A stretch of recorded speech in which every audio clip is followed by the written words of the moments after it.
Good afternoon. I've today left hospital after a week in which the NHS has saved my life, no question. It's hard to find words to express my debt, but before I come to that, I want to thank everyone in the entire UK for the effort and the sacrifice you have made and are making. When the sun is out and the kids are at home, when the whole natural world seems at its loveliest and the outdoors is so inviting, I can only imagine how tough it has been to follow the rules on social distancing. I thank you because so many millions and millions of people across this country have been doing the right thing. Millions going through the hardship of self-isolation, faithfully, patiently, and with thought and care for others as well as for themselves. I want you to know that this Easter Sunday, I do believe that your efforts are worth it and are daily proving their worth.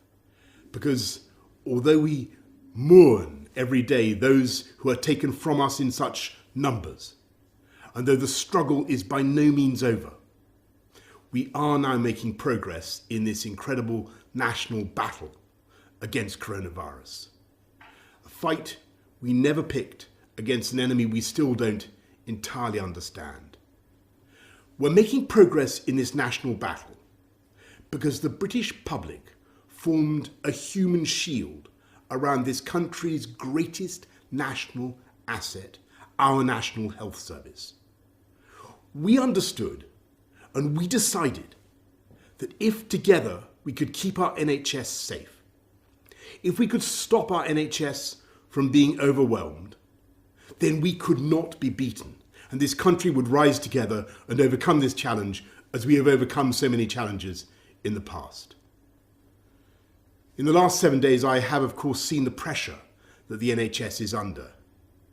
I've seen the personal courage, not just of the doctors and nurses, but of everyone, the cleaners, the cooks, the healthcare workers of every description, physios, radiographers, pharmacists, who have kept coming to work, kept putting themselves in harm's way, kept risking this deadly virus.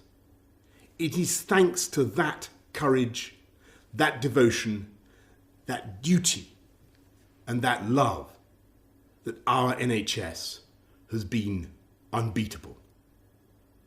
I want to pay my own thanks to the utterly brilliant doctors, leaders in their fields, men and women, but several of them for some reason called Nick, who took some crucial decisions a few days ago, for which I will be grateful for the rest of my life.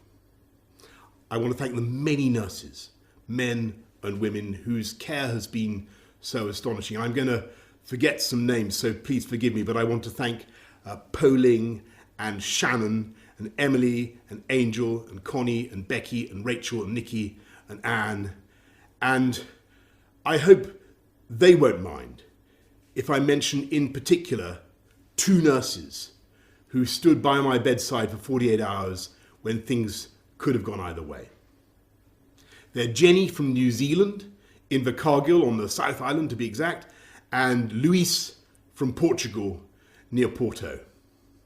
And the reason in the end my body did start to get enough oxygen was because for every second of the night, they were watching and they were thinking and they were caring and making the interventions I needed.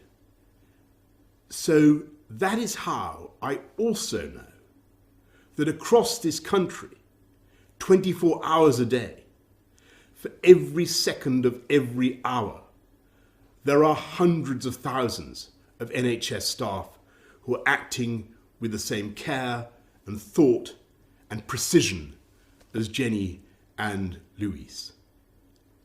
That is why we will defeat this coronavirus and defeat it together. We will win because our NHS is the beating heart of this country. It is the best of this country. It is unconquerable. It is powered by love.